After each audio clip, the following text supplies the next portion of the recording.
Shalom, shalom, shalom, paz de Cristo. Pai do Senhor, já vejo aí esse sinal da irmã Andreia, irmão Andrés Mendes oficial, irmão André. Deus abençoe, a paz do Senhor. Vamos então a essa nossa live escatológica com o mestre da Bíblia, um homem a quem devemos muito do que nos tornamos em Cristo Jesus. Mas Gilvânia Cândida, paz do Senhor, sim. Tirso Rodrigues já entrou, paz do Senhor, Anderson Fortuna, José Macedo, Paulo, César de Oliveira, Tempo de Salvação também entrou, André Ismenders, como é que se diz esse nome? Isso aí, né? Zacarias Pedro, paz de Cristo. Aí estamos também com o nosso reverendo, que vamos recebê-lo agora para aprendermos. Como o Instagram só tem 1 hora, então Deus abençoe, Deus abençoe. Vamos chamar agora o reverendo, aí o nosso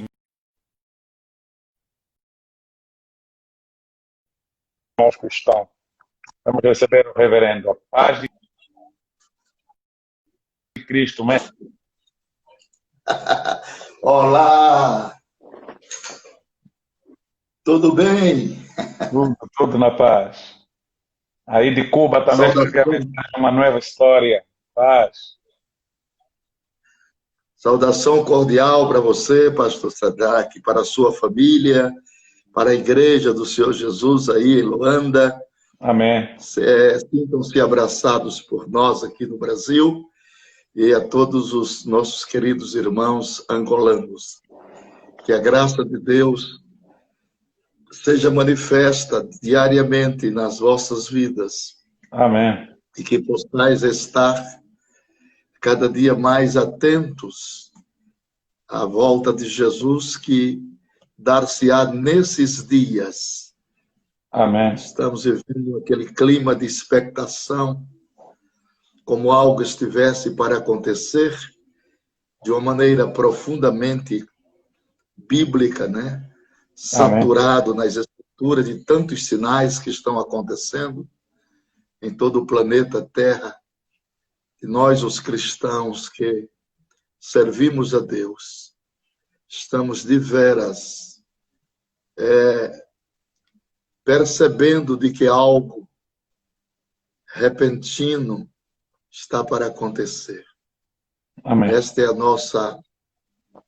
a consolidação da nossa esperança e o embasamento da nossa fé. São Paulo diz que se nós esperarmos a Cristo só nesta vida, somos os mais miseráveis entre os homens. Então nós estamos...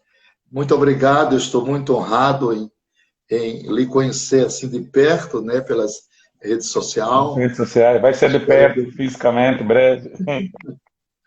Se Deus quiser, vai ser um motivo de muita alegria, de muito contentamento, de abraçá-los, de estarmos juntos, de compartilharmos juntos as bênçãos do Senhor Jesus.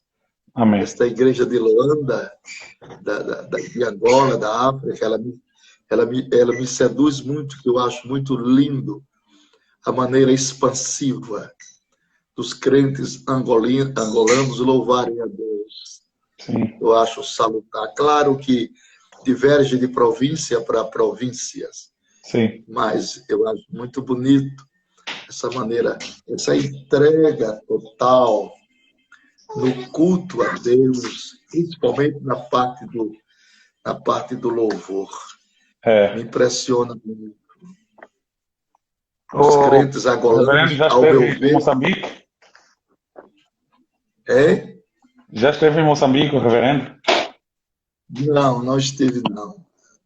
Okay. Eu acho que é um continente que eu não tive oportunidade de ir. A África, a Europa, a Ásia, a América Central, mas a África ainda não. Mas eu creio que Deus não vai deixar eu passar para a eternidade sem conhecer. Eu moro em frente à África, né?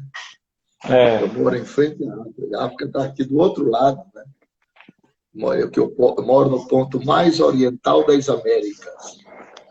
chamado Ponta dos Seixas, na Paraíba. Então, aqui é a parte mais próxima da África. É essa aqui, onde eu moro. Eu tenho muito desejo de estar com os irmãos aí, sentir este calor angolano, que me fascina muito. Mas estamos às ordens, pastor Sodré. Estamos às suas ordens. Meu mestre, antes de deixar a palavra completamente com o senhor, eu queria fazer umas pequenas perguntas também aqui para o pessoal conhecer aí o mestre, apresentar aqui a nossa terra. Algumas pessoas perguntaram para mim, falas com tanta alegria do pastor Napoleão Falcão, quem ele é, quem ele representa para si. Eu disse, eu penso que muita gente não percebe, porque alguns acabaram chegando a Cristo agora, conheceram pregadores de alguma maneira mais novos e por ter pai pastor de uma família cristã, então tive acesso aos pregadores da sua época, né? aos cantores da sua época, Martin Nascimento, e vai. Então, eu comecei muito cedo na pregação e tive acesso aos mestres, às cassetes, às rádios cassetes, a HVS, aquelas cassetes de vídeo. Então, era a vida dos mestres como o pastor Napoleão, que nos impactou na infância, nos levou a orar, aqueles testemunhos de ter que orar por câncer durante horas e horas, nos colocava no quarto também horas e horas. E hoje o Senhor nos colocou no país de Cabinda Cunene, não podemos deixar de considerar que devemos isso também à vida desses nossos mestres distantes, né, da América do Sul, no Brasil especificamente.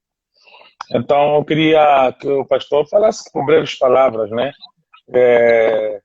como foi o ministério, como o senhor foi impactado, principalmente na área da escatologia, que é uma área onde o senhor nada com perfeição, como o senhor foi levado por Deus nessa dimensão a que o Brasil, né, veio a ficar impactado. Queríamos assim uma breve história. Talvez um dia vamos ouvir mais, especialmente quando Deus permitir que o senhor venha a Angola. Vamos ter todo o tempo, né? Há 2 anos atrás recebemos aqui um pastor reformado aí por uma livraria com quem também fui convocado a trabalhar, reverendo Hernandes Dias Lopes, que estava para voltar esse ano, mas por causa do Covid não veio. Então desejamos muito que venha o mestre Napoleão também, Gesio Gomes, e estamos a trabalhar nisso. Mas eu queria entender mais ou menos, só 2 perguntas, depois vou deixar a palavra com o senhor para a live. Como, né, começou o ministério, o impacto da missão escatológica, e se o senhor tivesse que resumir o ministério da pregação, em que palavra o senhor resumiria? Né? Qual a palavra que o senhor resumiria o ministério do reverendo? A palavra que centraliza o ministério do reverendo Napoleão. Pois não, pastor Sadrec. Eu tive um encontro com Jesus Cristo no dia 15 de agosto de 68. Claro que você não era nascido ainda, né? Não. Não. E pela necessidade que aqui no Nordeste do Brasil tinha de obreiros, e com 7 dias de convertido, eu já fui posto na chamada escala de cooperadores. Okay. Mas como você adentrar a escala de cooperadores, se você é um novo convertido, se você não tem nenhum assim conhecimento bíblico das Escrituras, né? Mas a necessidade levou a colocar em nós na escala de obreiros auxiliar de trabalho com 7 dias de crente. Eu aprendi o Êxodo capítulo 20, eu decorei Êxodo capítulo 20, e a minha pregação era só em Êxodo capítulo 20. Não farás para ti imagem de escultura. Só pregava isso. Deus atentou para a minha simplicidade e para o meu desejo, pois mesmo em Êxodo capítulo 20, ele salvava, curava e batizava com o Espírito Santo. Porque Amém. Deus opera muito na simplicidade. O Evangelho, a vitória do Evangelho, a vitória do Evangelho, a constância, a durabilidade do Evangelho, é para todos aqueles que se escondem atrás da cruz de Cristo. Amém. E os valores do Evangelho é antagônico à racionalidade humana. O Evangelho trabalha muitas vezes na contramão da nossa razão. Por exemplo, no Evangelho, o maior é o menor. No Evangelho, quem se humilha é exaltado. Mano. No Evangelho, quem chora é bem-aventurado. Então, são os paradoxos da razão. E sempre eu aprendi isso no início da minha fé. Que todas as vanglórias pessoais, elas têm que ser abdicadas em favor de Cristo. Eu aprendi no início da minha fé que Jesus Cristo teve no seu ministério de 3 anos 3 lindos atributos: humildade, submissão e obediência. Amém. Humildade, submissão e obediência irrestrita ao Pai. Então, quando você procura vivenciar esses atributos, você tem durabilidade na sua vida cristã. Porque na vida cristã, a vitória não é de quem corre, a vitória é de quem chega. Amém. Porque muitos correm, mas não chegam, cansam no caminho.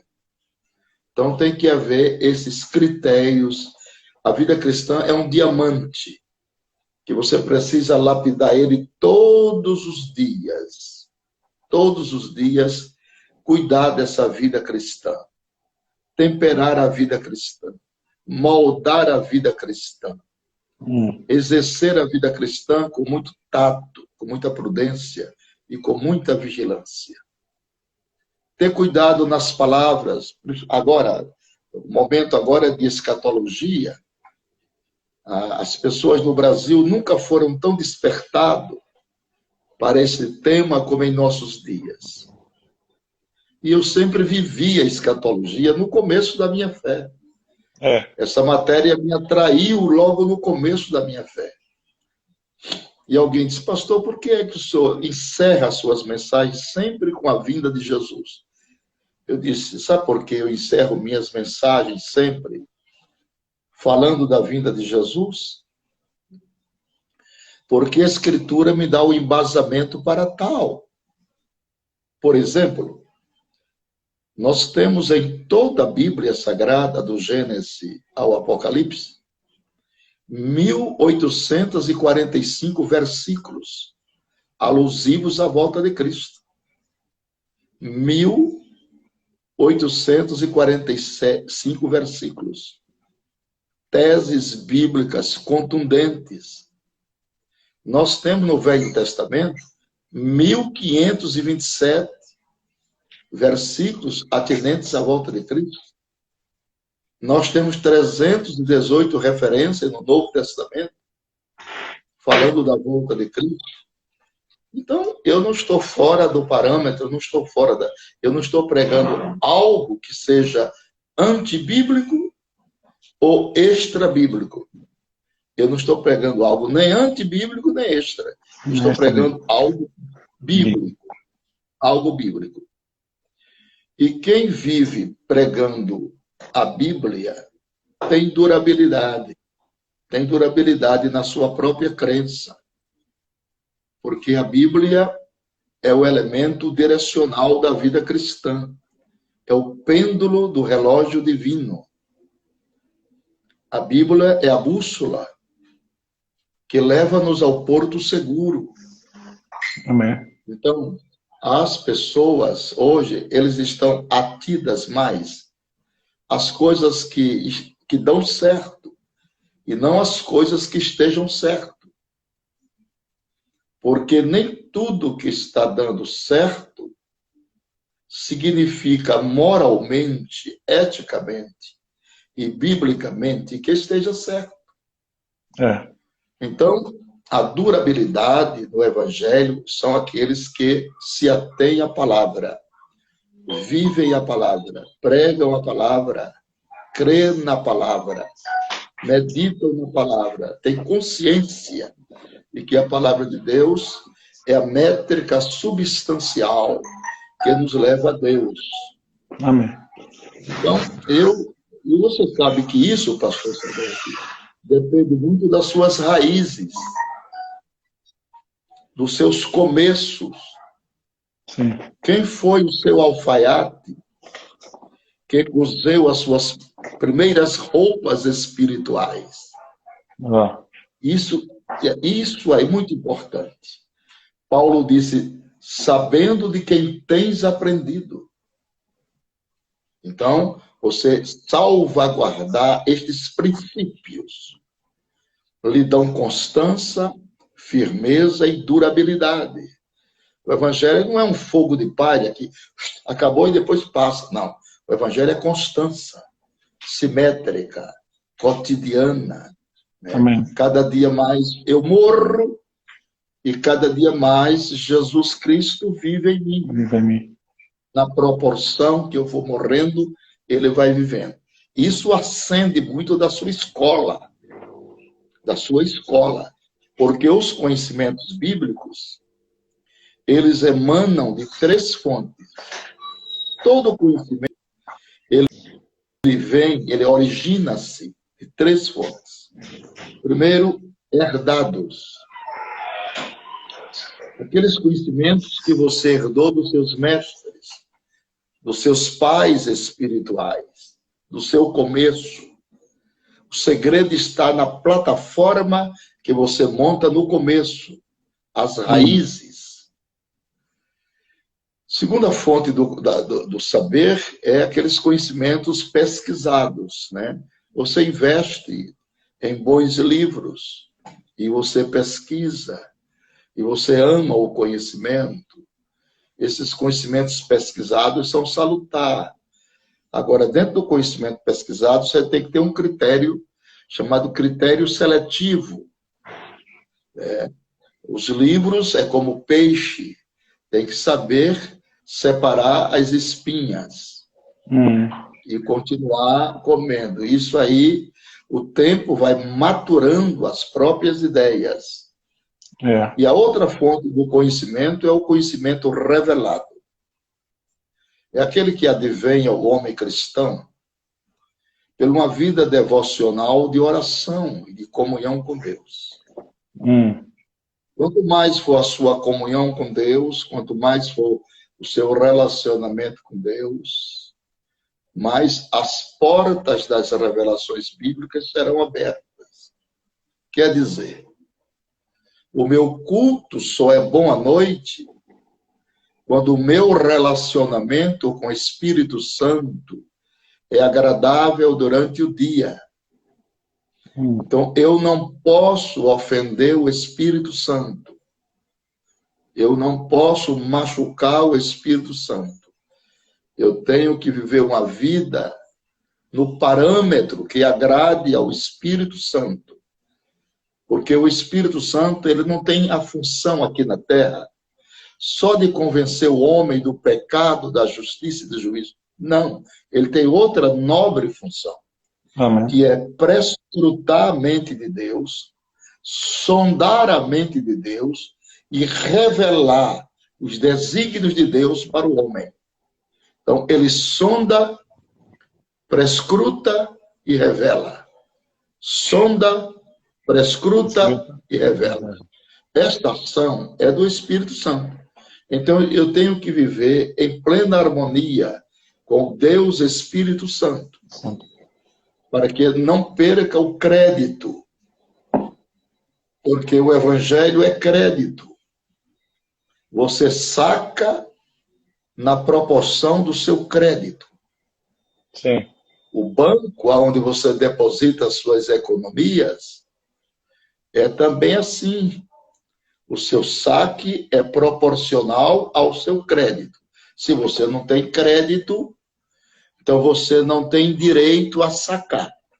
Sim. Assim é no reino espiritual. Você tem que ter crédito com o Espírito Santo, familiaridade com o Espírito Santo, porque ele é o maior intérprete da Bíblia. Amém. O Espírito Santo, eu tenho muito medo e muito cuidado com essas interpretações fantasiosas da escatologia, que os pregadores, para ganhar nome, para ganhar vulto, para ganhar aplauso, estão dando. Interpretações que Deus não revelou, não tem estabilidade. E você pode ir lá na frente passar vergonha. Então, para se estudar a Bíblia, principalmente nesta área escatológica, tem que haver muita prudência. Porque desses 52 anos que eu prego, eu já tenho visto e ouvido muitas pessoas imergirem, sucumbirem por as coisas que eles falaram não se cumpriram. Porque eu não posso dizer o que a Bíblia não diz. Não diz. Eu só posso dizer o que a Bíblia diz. O que ela não diz, eu não posso dizer. Porque os conhecimentos que todos nós aurimos do Senhor são limitados. São Paulo diz, em parte conhecemos e em parte também profetizamos. Então tem que haver muito cuidado. Tem muita gente aí já dizendo quem é o anticristo. Eu jamais vou dizer uma coisa dessa. Jamais. Porque a Bíblia não me autorizou a dizer. Tem muita gente dizendo, já falando, patenteando, designando quem são as duas testemunhas. Eu jamais irei falar isso, porque a palavra de Deus não me autoriza a falar. Tudo que a Bíblia não fala é mera especulação humana. Dois grandes mistérios em Apocalipse, Deus fez questão de não revelar aos homens. Dois. As duas testemunhas e as vozes dos trovões. Quando os trovões rebominaram na ilha, que João ia escrever, o anjo do Senhor apareceu e disse-lhe, seles, e não escrevas o que os trovões falaram. Se o departamento está selado, não é para mim, é para o Senhor nosso Deus. Amém. É para o nosso Deus. Então, essas interpretações fantasiosas, especulativas, ela é muito perigosa porque lá na frente ela perde a sua credibilidade. Então, só tem durabilidade no Evangelho quem tem prudência, quem examina as coisas. Então, eu tenho muito critério, estou vendo agora muita gente gravando áudio e vídeo e pau e curso e muitas coisas de escatologia. Estão aproveitando a maré e eu estou vendo muitas coisas absurdas que eu já vi no passado. E não se cumpriu. E as pessoas ficam com a cara lá no chão, envergonhados. Aqui no Brasil, a escatologia ficou mais de 20 anos desacreditada. Porque apareceu aqui um escatólogo pregando que o anticristo vai aparecer de uma relação íntima entre Satanás e uma mulher adúltera. Acabou. Então, perdeu a credibilidade. E o Evangelho é verdade. O povo só acredita sobre os auspícios da credibilidade que ele tem em você. O Amém. dia que eu não merecer, a minha palavra não ser mais credibilizada, acabou-se. Acabou-se. O evangelho não é talento, é crédito. O Amém. evangelho, a senha não é talento, é o caráter. Então tem que ter muito, muito cuidado. Muito cuidado. A matéria é linda, é boa, é desejável, é bíblica, mas ela tem as suas entrelinhas que Deus não quis revelar aos homens nesta dispensação. Só lá, na eternidade, nós teremos uma revelação plácida daquilo que hoje nós não conhecemos. Amém. Que só conhecemos, repito, em parte. Então eu me afeiçoei, logo no começo da minha fé, a essa matéria e sempre procurei escrever livros, né? E estudos bíblicos e apostilhas, sempre correlacionado e relacionado com a escatologia bíblica. Eu acho que a Bíblia, ela no seu todo, né, ela se divide em 3 grupos. As doutrinas mais fáceis, as doutrinas menos fáceis Não faças. e as doutrinas mais difíceis. Então, as doutrinas mais fáceis são todas as doutrinas bíblicas relacionadas com o projeto da salvação. Deus reduziu a salvação do homem a um nível irredutível. Então, da salvação da alma humana não se pode reduzir mais nada. É mais fácil para o homem ser salvo do que tomar um copo com água. É mais fácil para o homem ser salvo do que tirar o lenço do bolso. É mais fácil para o homem ser salvo do que sentar-se numa cadeira. Porque a única coisa que a pessoa faz para ser salvo é somente crer. Amém. Atos 16 e 31, né? Crê no Senhor Jesus Cristo, serás salvo, tu e a tua casa. Então, é uma salvação muito, muito rápido, muito automática. Não precisa de reencarnação, não precisa de pagar promessa, não. É só aceitar a obra vicária de Cristo no Calvário. Pronto. Patenteou a salvação, oferecendo seus próximos préstimos em favor da humanidade pecaminosa. E a segunda escala das doutrinas bíblicas são as menos fáceis. Elas estão no intermediário, entre as mais difíceis e as mais fáceis. São as menos fáceis. Quais são elas? São os dons espirituais. E aí está a figura do pastor. Eu já fui pastor de igreja há 11 anos, presidi igreja. E aí está a figura do pastor, né? Se ele solta muito, o povo fica fanático. Se ele segura demais, o povo fica frio na fé. Então tem que manter o equilíbrio para que haja durabilidade. Se não houver equilíbrio, porque você sabe que o ser humano, pastor Sandré, ele é muito passivo a andar nos extremos. O ser humano ele é passivo a isso, viu? Ou omissão ou excessividade. Ou ele se omite ou ele se excede. E aí é um grande perigo. Quando Deus colocou uma nuvem no deserto para Israel, para amenizar o calor, Deus deu uma lei. E disse, olha, não ande na frente da nuvem nem atrás, ande debaixo. Amém. Na frente da nuvem, fala de fanatismo religioso. Atrás da nuvem, fala de formalismo religioso. Então, a vida espiritual tem que ser pautada numa cadência, para você não cansar.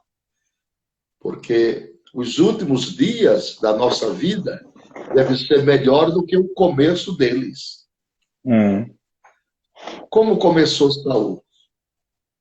como terminou Saul? Como começou Salomão? Como terminou Salomão? Como começou Davi? Como terminou Davi? O segredo da vida é como vamos terminar. Como vamos terminar? Meu filho. Davi teve um acidente, começou bem, teve aquele acidente de percurso no meio, deu a volta por cima e terminou bem. Então não adianta correr e não terminar bem. Tem que manter uma cadência para não cansar. Para que os seus últimos dias sejam melhores do que os seus primeiros dias. E quando morrer, deixar um legado. Deixar um legado. Porque há pessoas que passam pela vida e não deixam legado. Legado salutar. Legados memoriais. Não deixam. Quem deixou legado em Israel? Davi deixou um legado. Até hoje a bandeira do país tem a estrela de Davi. Quem deixou um legado? Abraão deixou um legado. Então, são os túmulos mais visitados em Israel. É o túmulo de Jesus, o túmulo de Davi, o túmulo de Abraão. Então, são os túmulos visitados, porque eles deixaram um legado. Há pessoas que passam por esta vida e não deixam saudades para ninguém. Há pessoas que são temidas, mas não são queridas. Então, tem que ter muito cuidado com a vida cristã. Amém. Tem que lapidar o diamante, cuidar dela.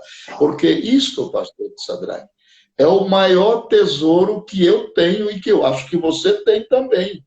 É a sua vida espiritual. É verdade. Porque essa vida física, esse tabernáculo é muito transitório, é muito efêmero. Você já nasce morrendo, né?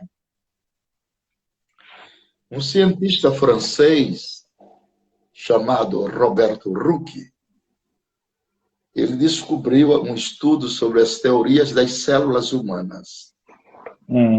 E ele descobriu que do frontal até o tendão de Aquiles, você tem 60 trilhões de células. Só no seu cérebro, você tem 9 trilhões de células. E que o DNA de cada célula humana, em fita métrica, equivale ao 1,70 m. Veja só, o que é engenharia genética. Se eu tenho 60 trilhões de células e o DNA de cada célula equivale a 1,70 m, se eu multiplicar 60 trilhões por 1,70 m, então o meu DNA em célula dá para ir na Lua 3 vezes. Isso é engenharia genética. Uau. Porque daqui na Lua é somente 380 mil quilômetros. E a Lua, ela não é somente uma peça de teatro de poesias, né?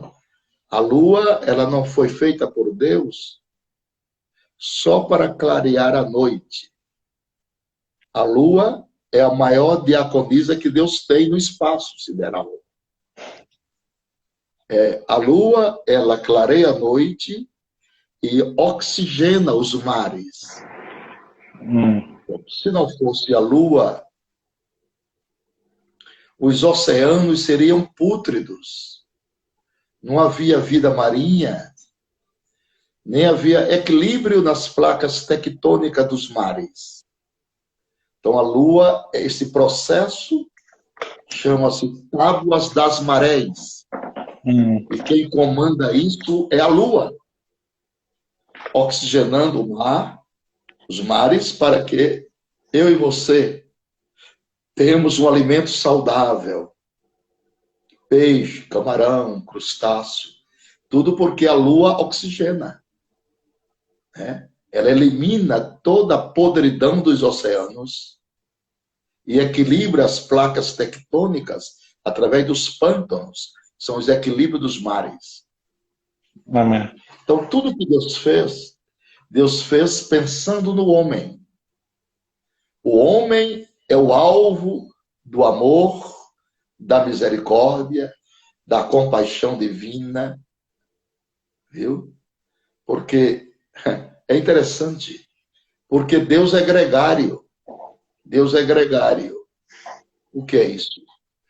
Deus gosta desse relacionamento introspectivo entre Criador e criatura. Sempre gostou. Desde o Éden, que ele vem procurando o homem para se relacionar com ele. Quando Moisés estava ao pé do Monte Sinai, Deus instituiu a criação do tabernáculo. Para quê? Para se transformar em casa de Deus, para que ele viesse a se relacionar com o homem. Então, Deus é um ser que gosta de se relacionar com as pessoas. Amém. Ele não precisa de ninguém, mas ele gosta de se relacionar com os homens. Ele é gregário. Ele disse, eu gosto de Jacó, mas aborreço Esaú. Isso é ser sociável. Ele disse, com os outros homens eu falo por enigma.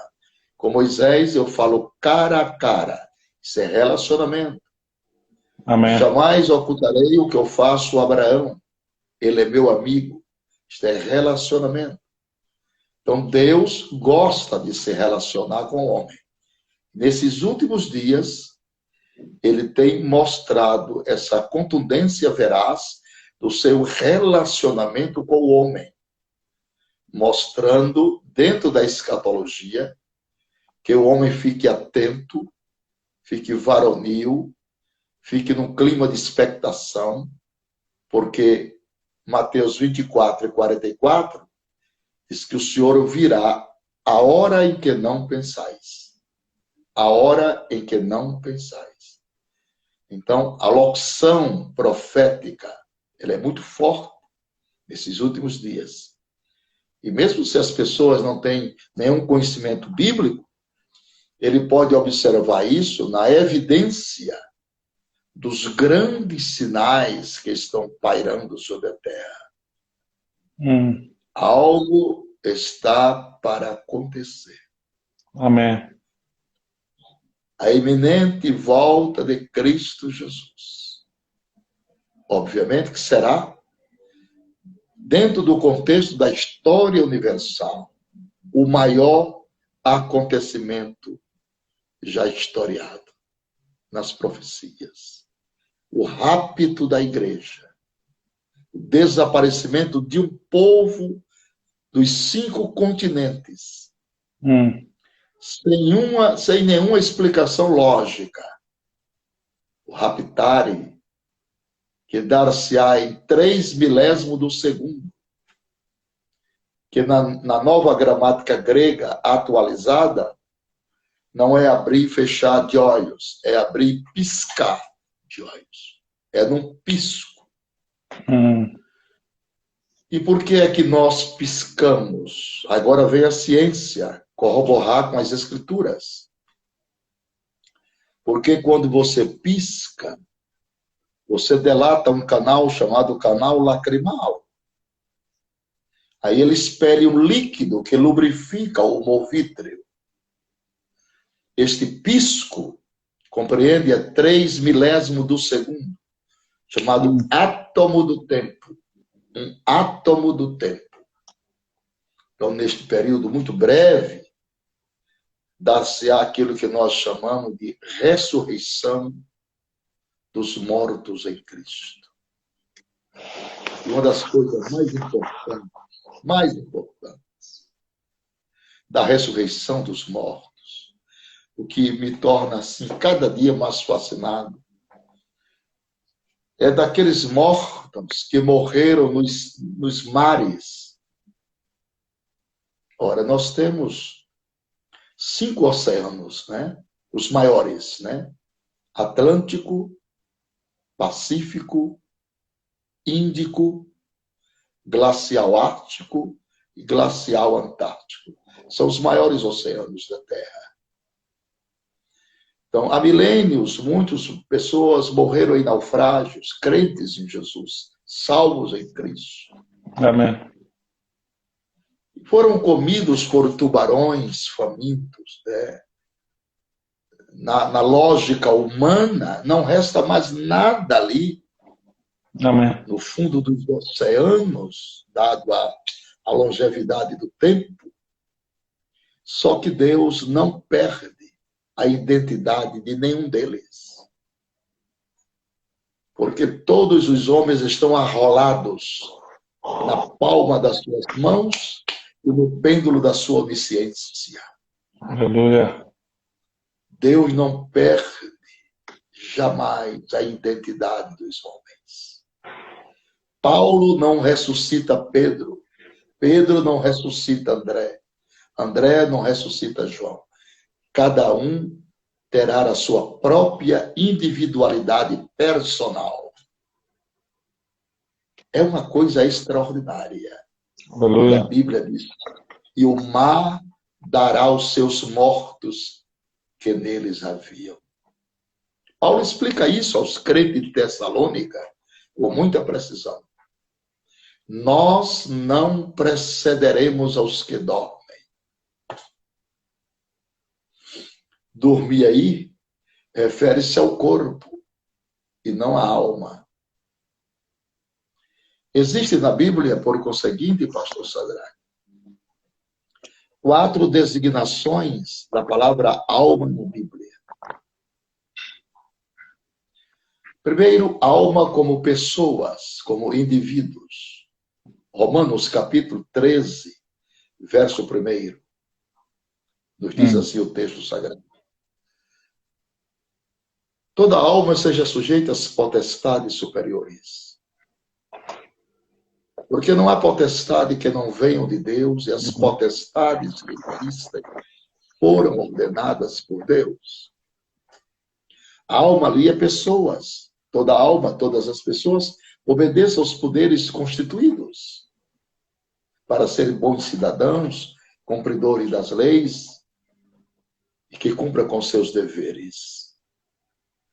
Existe alma também como função biológica.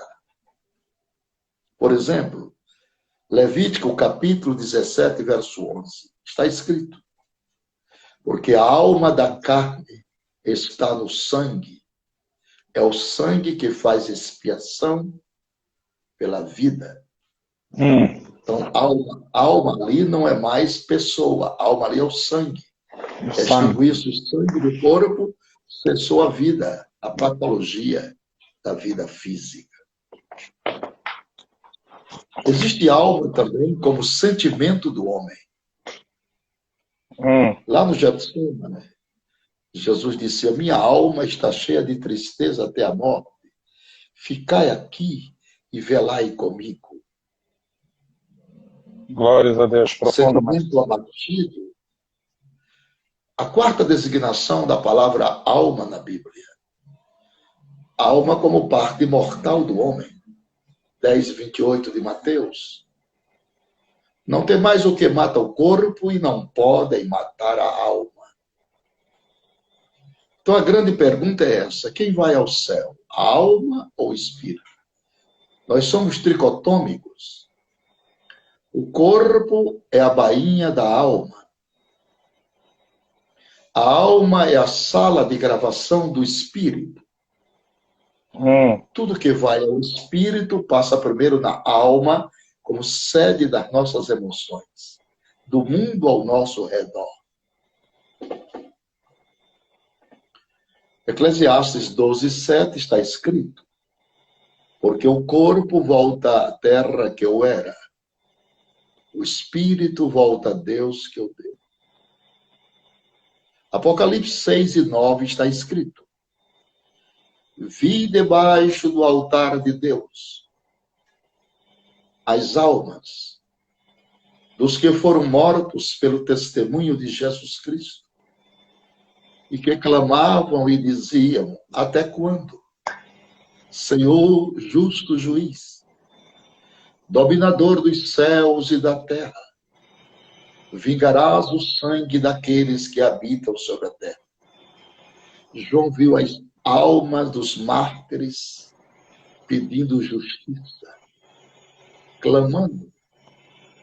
Se estavam clamando, estavam em estado de consciência. Então, quando a Bíblia fala em dormir, reporta-se ao corpo e não à alma. O homem não é uma trindade. O homem é uma triunidade. Plasma, citoplasma e núcleo. São os 3 elementos da célula. Espírito, alma e corpo. É uma figura tipológica do tabernáculo de Moisés, que foi construído de dentro para fora. Santíssimo, santo e átrio. Espírito, alma e corpo. Então, na eternidade, alma e espírito dão ao indivíduo uma única personalidade. São Paulo diz, depois sabemos que quando nosso homem exterior se corrompe, corpo, nosso homem interior se renova, alma e espírito são inseparáveis na eternidade.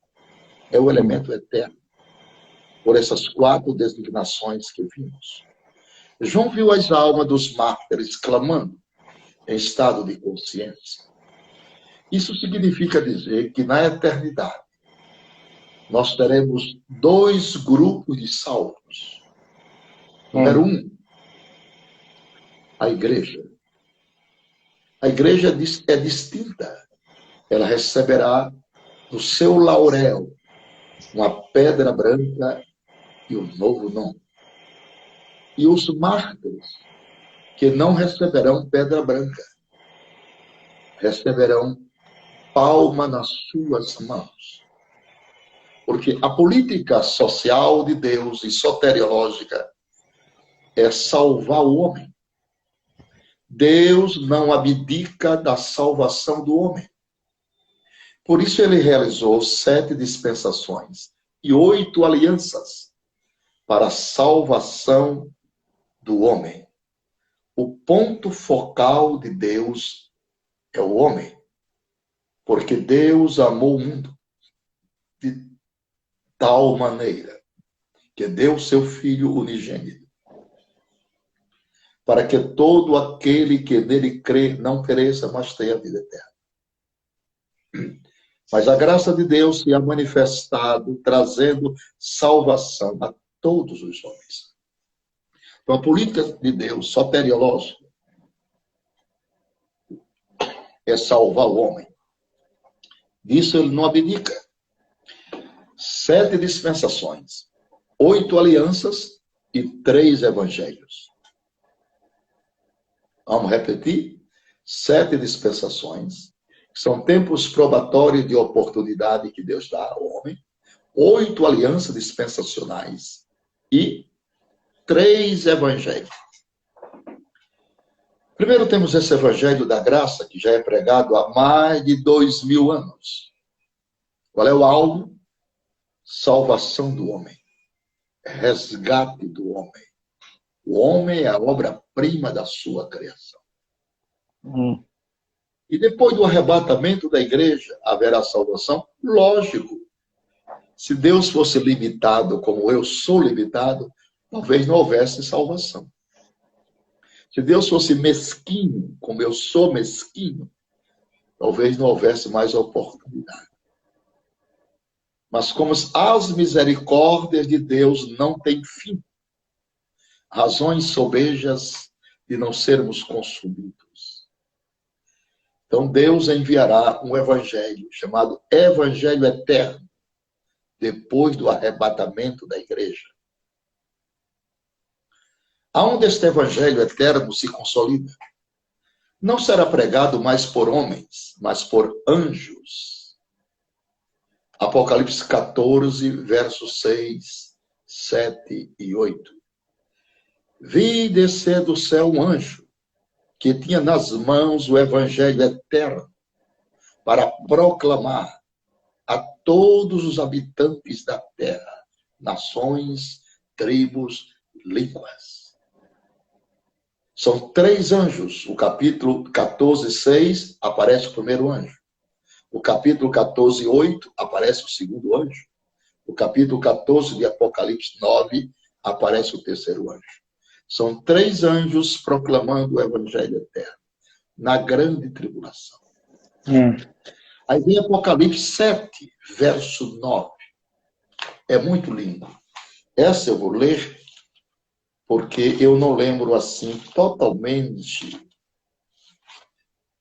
Às vezes a mente falha, então é melhor ler 7, 9 de Apocalipse. Depois destas coisas, olhei, eis aqui uma multidão a qual ninguém podia contar, de todas as nações, tribos, povos, línguas, que estavam diante do trono e perante o Cordeiro, trajando vestes brancas e com palma nas suas mãos. Isso aqui não é a igreja, isso aqui são os mártires. A igreja recebe pedra branca. Os mártires recebem palma nas suas mãos.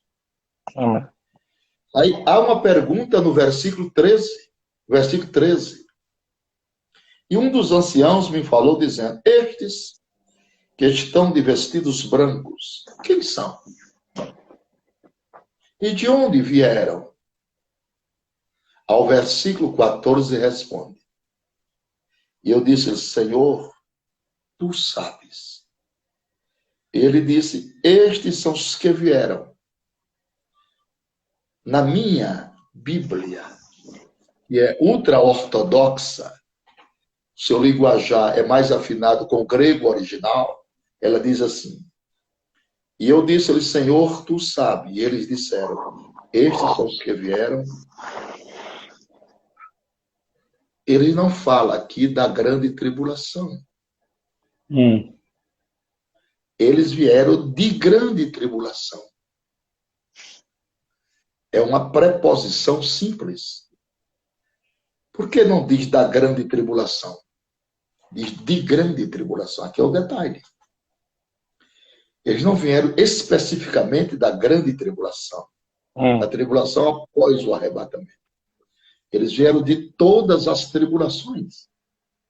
Período das trevas, período medieval, Coliseu de Roma, noite de São Bartolomeu na França, e todas as perseguições que os crentes passaram e foram martirizados. Esses mártires recebem a palma nas suas mãos. A igreja do arrebatamento, não. A igreja do arrebatamento vai receber pedra branca e o novo nome. Mas os mártires, não. Os mártires recebem palma nas suas mãos, são aqueles que estão pedindo justiça. É Apocalipse 6, verso 9, conforme está escrito. E havendo aberto o 5º selo, vi debaixo do altar as almas dos que foram mortos por amor da palavra de Deus e por amor do testemunho que deram. Verso 10 diz, e clamaram com grande voz, dizendo, até quando, ó verdadeiro santo dominador, não julgas e vingas o nosso sangue, os que habitam sobre a terra? Isso aqui é vozes de mártires. É vozes de mártires que clamam. Então, a escatologia, pastor Sandré, é essa matéria fascinante, que deve ser estudado com muita calma, com muito critério, sobre uma revelação do Espírito Santo. Aí você tem sabor. Essa comida aqui tem que ser preparada devagar, em fogo brando. Tem que cozinhar devagarinho, para ir amadurecendo na mente, do intelecto das pessoas. Não ter... Qual é o problema da escatologia hoje? Vou lhe dizer, o problema. Primeiro, a falta de afinidade do crente com o Espírito Santo. Esse é o primeiro problema. Se a pessoa não tem uma afinidade com o Santo Espírito, como ele vai conhecer os segredos de Deus? Sim. Segundo, a falta de aplicação do texto bíblico quanto ao tempo, quanto ao povo e quanto ao lugar. Tempo, povo e lugar. Aí você tem que requerer uma hermenêuticazinha apurada, com a homilética e uma exegese do texto. Terceiro, conhecimento bíblico desordenado. É aquele conhecimento avulso, solto, sem sequência. É aquele pregador que chega no púlpito e faz todo mundo pular. E o povo grita, pula à vontade. Aí você pergunta, como é que foi o culto? Foi ótimo. Muito poder. Mas o pregador falou o quê? Aí ele vai dizer assim, isso aí eu não sei não. Mas que foi poder, houve poder. Mas o que ele falou eu não sei. É verdade. É o conhecimento saltitante, tipo briga de galo. Pá, briga de galo. Pá, briga de galo. Vai pegando ali. Não tem aquele conhecimento pedagogicamente responsivo. Devagar. Para que as pessoas vá absorvendo. Olha, segundo a ciência, o alimento nosso, cada bocado, deve ser mastigado no mínimo 30 vezes. Isso aqui não é um cano, isso aqui é um triturador. Você tem que mastigar, mastigar, para enviar para o seu estômago já a comida processada. Então, o seu estômago vai agradecer. Por isso que Deus te deu os dentes e a saliva para salivar os alimentos. Tem pessoas que não mastigam, engolem. Isso causa úlcera estomacal. Esses alimentos comidos com muita rapidez, isso é prejudicial. Então, a outra coisa, a ação vergonhosa de falsos ensinadores, eles têm livre trânsito nas igrejas. Porque aqui no Brasil é o seguinte, acontece uma coisa interessante. Não sei se agora vai melhorar. Ô pastor, por que é que você convida fulano a pregar na sua igreja? Ele grita muito, tal, e não tem saldo assim positivo. Não, mas ele sabe levantar grandes ofertas. Aqui em Angola também.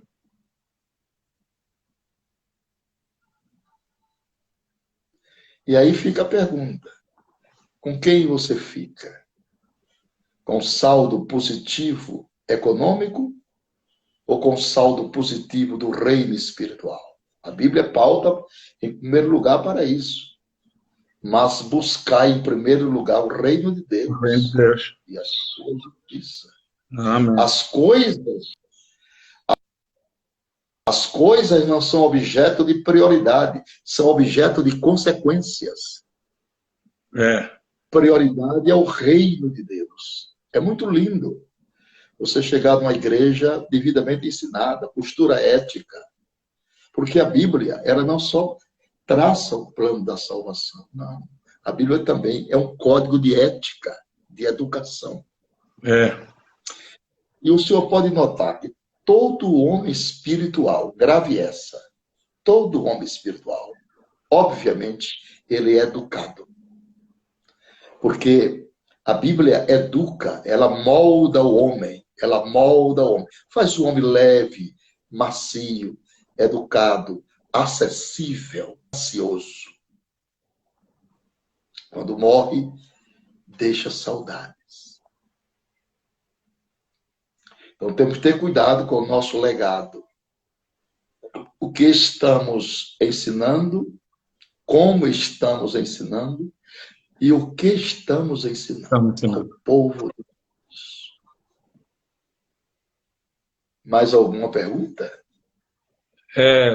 O Instagram é que está cortando o nosso tempo agora. Acabou, né? Nosso tempo acabou aqui no Insta. É uma aula magna. E o Insta está cortando. Isso é uma introdução, pastor Sandra. Introdução. Não sei que eu volte a chamá-lo agora, né? Para pelo menos mais 10 minutos, 15, para as questões.